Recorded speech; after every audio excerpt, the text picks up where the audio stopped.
This podcast does contain spoilers, so if you're okay with that, listen on. If not, pause the podcast, go watch the movie we're about to talk about, and come on back. All right, sweet. Excuse me. Brandon, over here. Hey, Pardon me. why don't you have the popcorn? It's starting! Woo!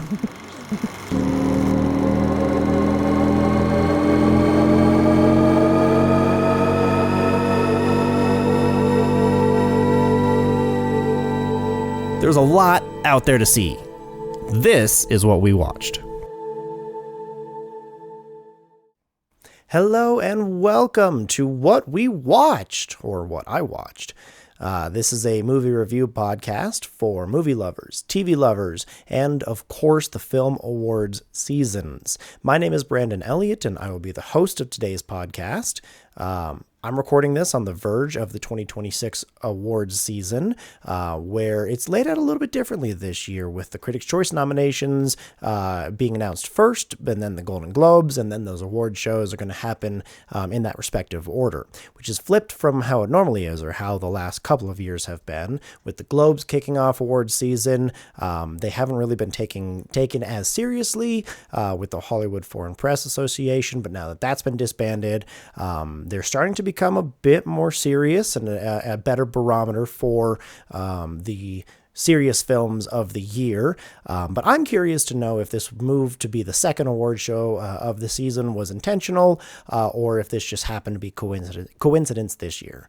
But regardless, we're going to be talking about those nominations, the Critics' Choice and the Golden Globes. We're going to talk about those nominations on next week's episode, and hopefully we'll have somebody else here so it's not just me talking at you. So today I wanted to start the season by reviewing one of my favorite podcasts, Vanity Fair's Little Gold Men, on which they dissect everything awards related. They actually get to go to some festivals, they get to talk to actors and directors, and they really get into the nitty gritty of the award season as a whole. And as well as they get to talk movies and TV shows and kind of just the industry in general all year round. So I recommend that podcast. As right after the Oscars last season, so in the March of 2025, the hosts, Richard Lawson, David Canfield, and Rebecca Ford, they made a way too early prediction of some movies that they thought could get Oscar nominations this year. So back in March, they made 36 predictions. They picked 36 movies they thought could get Oscar nominations. And the way they did it was they each picked 3 films for 6 categories with no repeats, and that was kind of the challenge. Some of these were dart throws based on names that were attached to projects or films that they had already seen at festivals. But I thought it'd be fun to kind of look back in time, back at those predictions, and kind of talk about how close they got and whether or not I personally agree with them. Especially now, again, I'm recording this right before the nominations were released, but as of this podcast being released, or this episode being released, those nominations will be out, so we'll know a little bit more. And at the end of the episode, I want to give my personal top 10 for the first 11 months of the year. And I'll put a link in the show notes to their episode so you can listen along, make your own predictions, see how close they got for yourself. But yeah, let's dim the lights and get into it.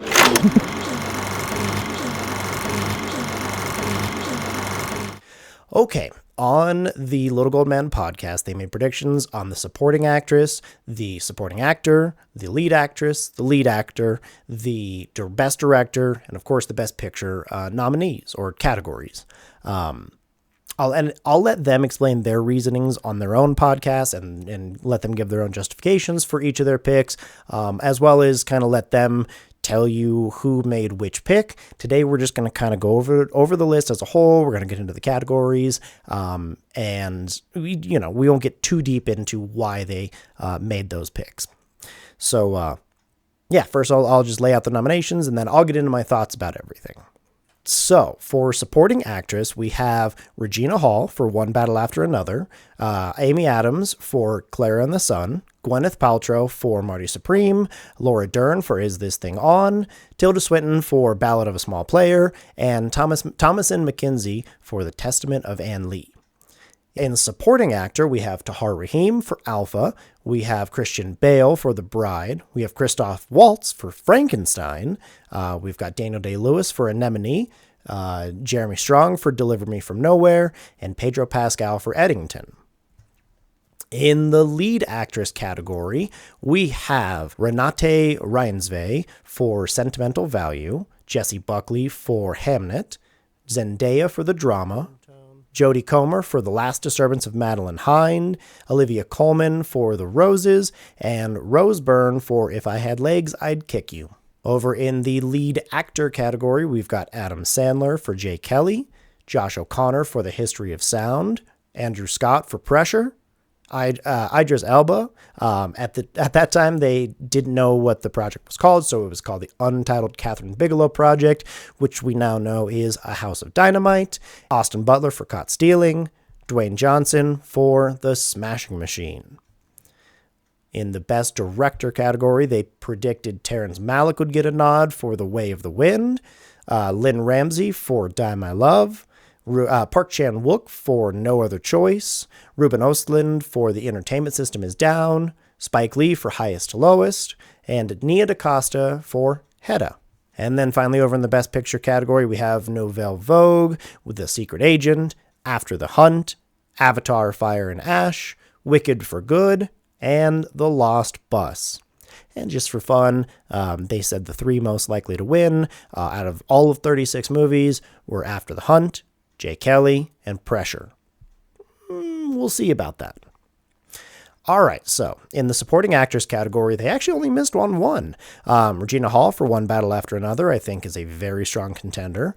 Gwyneth Paltrow for Marty Supreme, from what I've heard. Now that's getting a Christmas release, so what I've heard is that's supposed to be a pretty powerful movie, and it's Gwyneth Paltrow. It'd be nice to see her kind of get back in the limelight and get some, awards recognition for her body of work, but hopefully this role is good enough to kind of give her that chance. Laura Dern, we know, is a powerhouse. She's a past winner. Is This Thing On is one of the films I wanted to see at the Denver Film Fest. Unfortunately, I was not able to make it. That got sold out before I could snag a ticket. Shame on me. But Laura Dern, yep, strong contender. I can agree with that. Tilda Swinton for Ballad of a Small Player. It's Tilda Swinton. That one's over on Netflix. I haven't seen it yet, but obviously that will be on my list, and hopefully I can squeeze that in before the end of the year. Thomasin McKenzie for The Testament of Anne Lee. That's supposed to get a limited release on Christmas, and limited releases, again, are as long as a film has 7-day window in a smaller market, or in at least 6 of the markets, which are the bigger markets like New York, LA, one in Texas. There's a couple of others I don't remember off the top of my head. But they have to have a 7-day window of showing to the general public in at least 6 markets, and then later within 45 days of that limited release window, they have to have a general release window, a wider release in, I believe it's 15 markets. So that's how they can kind of skirt around this, kind of do some very end of the year releases and then pull it back and get a little bit more money for press and for advertising and kind of get that out. And they can release it up to 45 days after that initial window has closed. Now, the only one in the supporting actress category they missed was Amy Adams, and that's for Clara and the Sun. There's not really any details about this that I could find. I'm not sure if this is in production or if it's still in pre-production or if they've actually, shot it and it's in post. I just didn't see it, and usually what that means is it's still somewhere in pre-production, somewhere in limbo for whatever reason. But hopefully we get that, and hopefully it's a great film, but that will be for next year. So that was the first miss, but the other picks, they're all contenders besides The Testament of Anne Lee, and I've at least heard of the other ones. All right, we're going to jump over to supporting actor, Tahar Rahim for Alpha. Now, according to the Wikipedia on this was actually released in France after the Cannes Film Festival, so this would likely have to come as an international release, an international submission to the Oscars, and that can be a little bit dicey with each country's film commission deciding, hey, we want to do this film versus this commercially successful film. Again, what that body basically wants to have as the strongest potential for an Oscar. It may be this, it may be something else, but we'll see. The fact that it was at Cannes is pretty strong, at least as of right now. Christian Bale for The Bride. Unfortunately, this has been pushed to 2026 for a couple of reasons. This was mainly to not compete with Guillermo del Toro's Frankenstein, but also to have its own IMAX release. I believe it's coming out in April of next year. But yeah, so they did miss on one in this category as well, and that'd be Christian Bale. Christoph Waltz for Frankenstein. I haven't seen that one, but the tiny little bit I've heard about that is that it hasn't been fantastic. It might get some crafts nod. I don't know. I'd love to see Christoph Waltz get another nod. I'm sure he's brilliant in it. He's always great in what he does. He just came off of Only Murders in the Building cameo as well, or role in that. Maybe not a cameo, but he was great in that. So regardless of what he does, big or small, he usually knocks it out of the park. And he's a past Oscar winner too, so that was a safe bet. Daniel Day-Lewis making his return from retirement for this film Anemone. Allegedly, it's a pretty small role, but it's Daniel Day-Lewis. So, again, could potentially be in there just because it's Daniel Day-Lewis.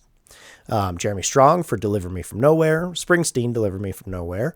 That was a strong role. He got nominated for last year for that Trump movie I can't think of. That one was fantastic. He knocked it out of the park. I think he definitely could have won, but he has another strong performance in this one. I think that's another safe bet.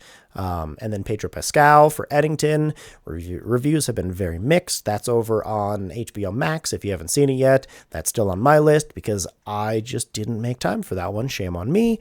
I liked Ari Aster's early stuff, and then his last couple were iffy and, very almost experimental. I didn't hate it. I didn't love it. So this one I still need to see. But yeah, it's divisive. It's Pedro Pascal. We'd love to see him get in, but that's probably, I don't know if in, a supporting actor role this year.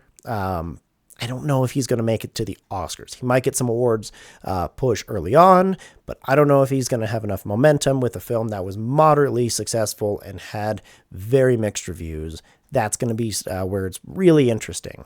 But the other ones, I'm surprised again. So far, we've really only missed 2 outright and possibly one more that I would, disagree with. So far, so good. In lead actress, we have Renate Reinsve for Sentimental Value. This is probably has one of the best chances because it does already have a U.S. release, and it's likely going to get that international submission. And she has a brilliant performance, as does Alexander Skarsgård. I could see him getting a nod as well over in the supporting actor category. He could replace the Pedro Pascal slot right there. But anyway, Renate, that's a great pick, very early, and I think everyone should go check it out, or make time to see this film. Jessie Buckley in Hamnet. Haven't seen that yet, but I plan to in the next few days. I hear it's great. I hear she's fantastic. I'm very excited for that one. I think that's going to be a strong pick. Zendaya in the drama and Jodie Comer for The Last Disturbance of Madeline Hind.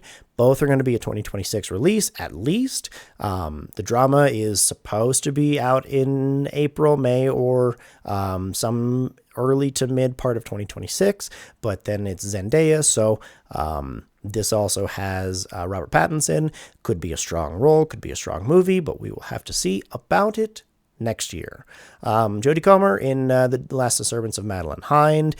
This doesn't even have a release date, so again, this could even get pushed back further. But as of right now, that's the one the category so far they have completely missed. Based on the other 2, they've now missed 4 and 2 in this category. Olivia Colman for The Roses. This is currently on Hulu, but I don't know about this one because it's Olivia Colman. We love her. She's fantastic. She's a really good actor, but comedies don't really get respected at the award season. They'll get something probably for the Critics' Choice or for the Golden Globes, but I don't even know. I don't know if that's going to be a strong enough role to kind of carry her through with some other big powerhouse names. Jennifer Lawrence isn't on this list, and she is the best part about Die My Love. I have issues with that movie. We can talk about that at some other time. But I don't know. I don't know about Olivia Colman. I don't think she's going to make it. It would be nice to see her get there, and it would be nice to see a comedy make it a little bit further in the race, or really kind of break ground in this category. And then finally, my personal pick, Rose Byrne. If I had legs, I'd kick you. Absolutely, just mind-blowing performance.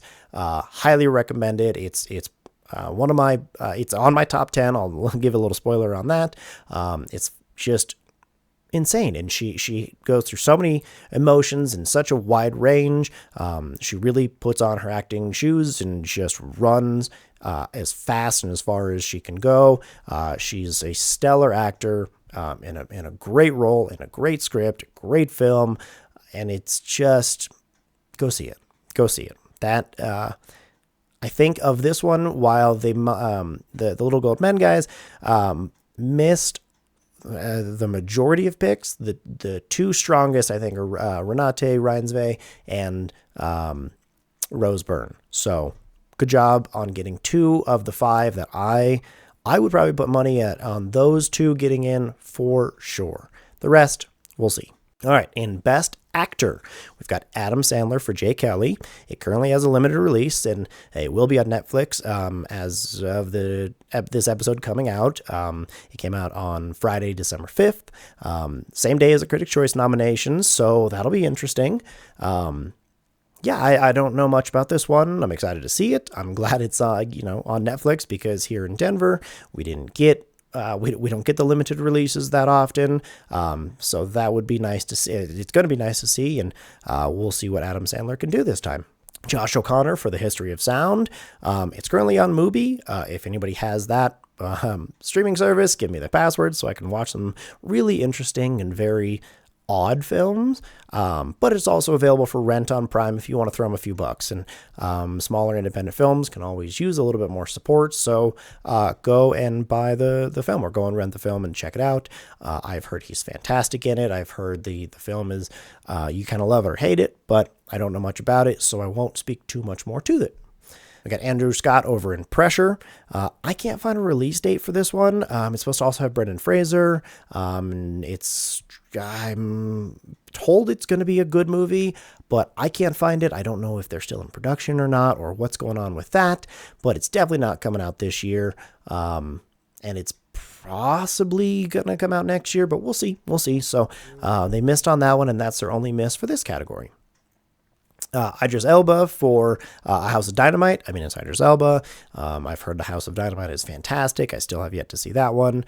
Very excited for that one. Catherine Bigelow always brings a powerhouse crew and a powerhouse film, and so I have no doubt that this one will at least get some recognition. We will see if this role, and if the Academy and the voting bodies can get behind this throughout the entire season. But I think that's a strong choice to start. Over with Austin Butler in Caught Stealing. I loved his performance. I love Austin Butler. We know he's a great actor. He finally did shed his Elvis for this role, and he's no longer doing an Elvis impersonation. But the role itself is fantastic. The movie itself is really, really good. It's very fun. And it just got released on Netflix. So if you hadn't had a chance to see it, go check it out and let me know what you think. And then finally, Dwayne Johnson for The Smashing Machine. I don't know if I loved it or not. I feel like Dwayne was really good in this. It felt almost like a typecast, and I know that the wrestler that he's portraying was one of his heroes, and I know that he got to talk to him. I have issues with the film itself, but not necessarily for the actors. I feel like Dwayne Johnson and Emily Blunt is fantastic in it. Dwayne Johnson, I like him, but I feel like I need to see more. I know a lot of people like him in this movie. I know a lot of people like this movie and support it. I will not knock it if it gets recognition. I don't know if this is as strong as some of the other things that have come out and will come out in the next month to fit that window for the 2026 awards season.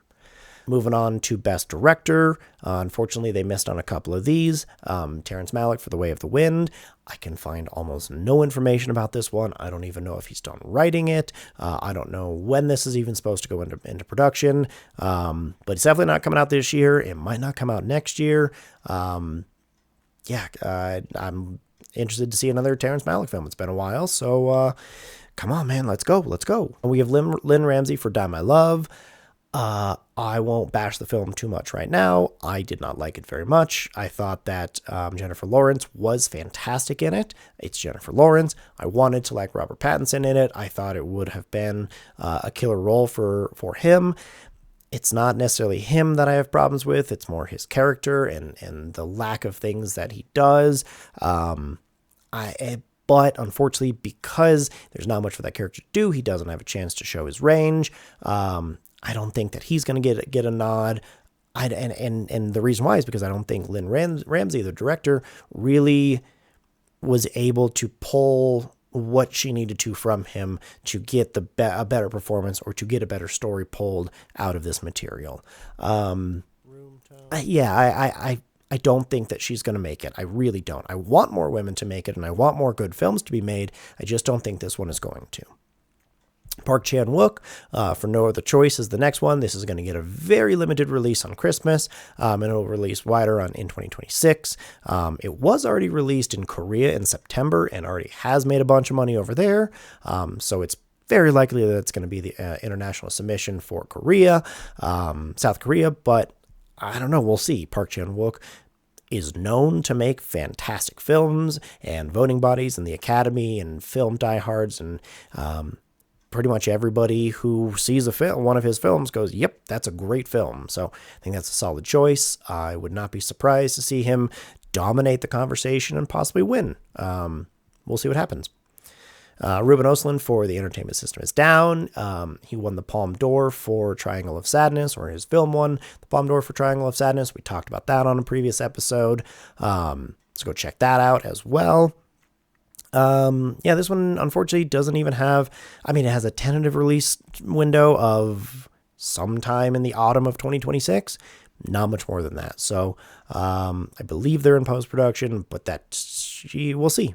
I'm excited to see it. I like Triangle of Sadness. I think that this one is supposed to be very similar in tone and feel, but not necessarily subject matter. So we'll see how that one goes. Then we got Spike Lee for Highest to Lowest. That's over on Apple TV Plus right now. So if you have that, go check it out. I hear great things. It's Spike Lee. He deserves more recognition. He's a great director, makes great films. I think it's a solid choice. I think it's a solid option. I think he can definitely make a run for it as well. And finally, we have Nia DaCosta for Hedda. That's over on Amazon Prime. I personally don't know much about this one, so I can't say one way or the other, but so far, we'll talk about this here in just a second. Based on the list so far, they've done a great job. I would not be surprised to see Nia make it pretty far, if not go the distance in this one. I just haven't seen it yet, so if you have, let me know what you think. Now we have the Best Picture category. We've got they hit on all 6 of these. Every one of these have come out this year. So it's the only one that they got all 6 as a possibility on. And with it being 10, it's very possible that all these make it in. So we've got Nouvelle Vogue, or Nouvelle Vogue. It had a limited release on Halloween, and it's currently on Netflix. Should be good. We'll see what happens. We've got The Secret Agent, which is going to get a very limited release, and then wider, likely in 2026. I assume that means it will be fitting the criteria to make it in for an international submission. I have heard good things from the festival circuit.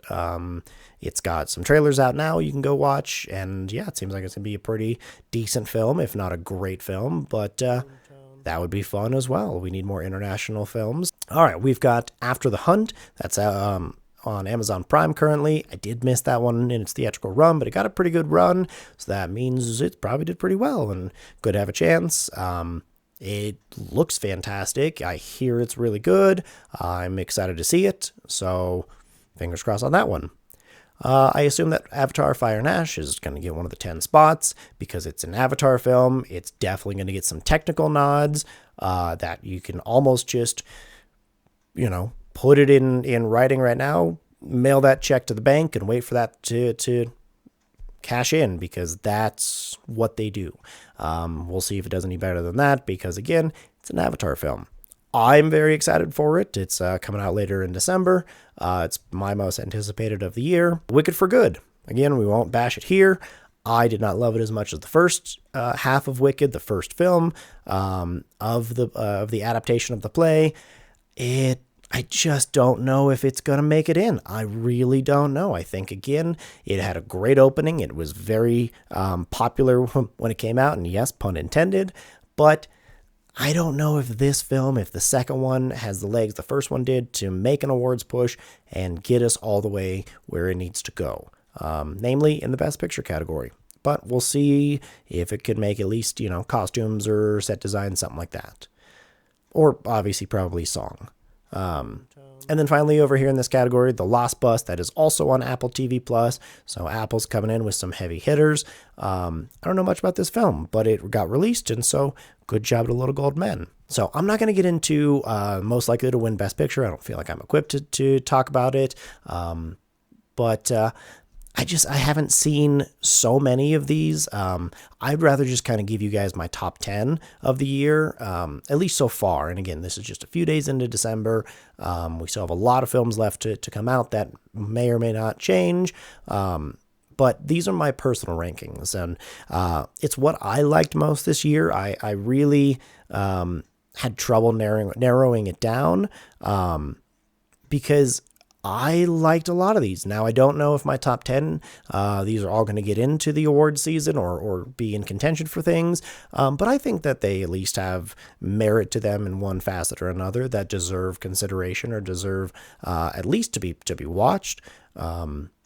Because, yeah, I feel like 2025 was a little bit of a weaker year. We're definitely putting everything towards the back end in terms of really great films or, things that were released internationally or at some festival circuits. And, yeah, I don't get a chance to go to the festivals as much or follow along with the circuit as closely like as some podcasts or reviewers get to. I'd love to make that happen. We'll see if I can, do that in the next couple of years. Maybe I can get out there and start telling you guys all about more of the festivals and more about the films that are coming to the festivals and what you should be watching before they actually come out. But that's where we're at for now. So, of what I have seen, again, now my top 10, I have seen 89 films this year. Woo! 89 by the beginning of December is a lot, actually, and I still have, my goal is to hit 100 new films every year, and I'm very close to that, and I think that I'm going to be able to do that because I have a whole month, and with the award season kicking off, then I'm going to have more lists and of things to tell me, hey, go and see this, and that's kind of what I like to do. I do the what's called the death race, where you see all the Oscar contenders by the time the ceremony happens. This will be my 4th year, I believe, doing it in a row. I'm excited. I've loved doing that. I've loved seeing everything that's come out. I really love consuming this stuff. So narrowing it down from the 89 down to even 30, 25, 15, and then the final 10, it was very difficult because there were a lot of films that I actually really enjoyed. That being said, not as many are awards contenders. So my top 10 are Rental Family, The Monkey, The Ballad of Wallace Island, The Phoenician Scheme, Nuremberg, Oh Hi, One Battle After Another, Sinners, Urchin, and you guessed it, If I Had Legs, I'd Kick You. Those last 4 absolutely are going to be in the awards season conversations, and highly recommend you see all of them. Okay, so yeah, only missing on 7 out of the 36 films that the Little Gold Men predicted in March. I mean, that's impressive. I'll be checking in throughout the season to kind of gauge how they did and how accurately they got based off of not much to go off of besides a little bit of rumors or speculation or, again, things that they had seen at some festivals early in the year or late last year. it's just impressive to make dart throws. And actually, what I feel, they got pretty dang close. There were some really good contenders. I think that there's, some areas for improvement and a lot of wiggle room in all of these. But yeah, this was fun. I really like this. And if anyone's listening, just make sure to go give them a shout out as well. Go give them a listen, at least that episode. Again, that'll be in the descriptions. Yeah, this was fun. I hope you guys enjoyed it. This kicks off award season, and like I said, we'll be talking about the nominees for the Critics' Choice and the Golden Globes coming up. This episode was produced and edited by me, Brandon Elliott. Other episodes have been produced and edited by Matthew Hollenbeck. Look for us over on YouTube, on Instagram, on Facebook, all the socials. We've got a lot of stuff out there. If you see us, come say hi. Please let us know what you think of the episode. Let me know what you think of the 36 list, as well as your top 10 of the year. I'd love to know, because this is just such a fun medium to talk about, and I'm really excited to get back out there, and I'm excited to be talking to you guys again. So go watch some movies, get ready to be handing out some awards, and be ready to be disappointed when your favorite film does not make the cut. Until then, enjoy the movies, and we'll talk soon. Bye.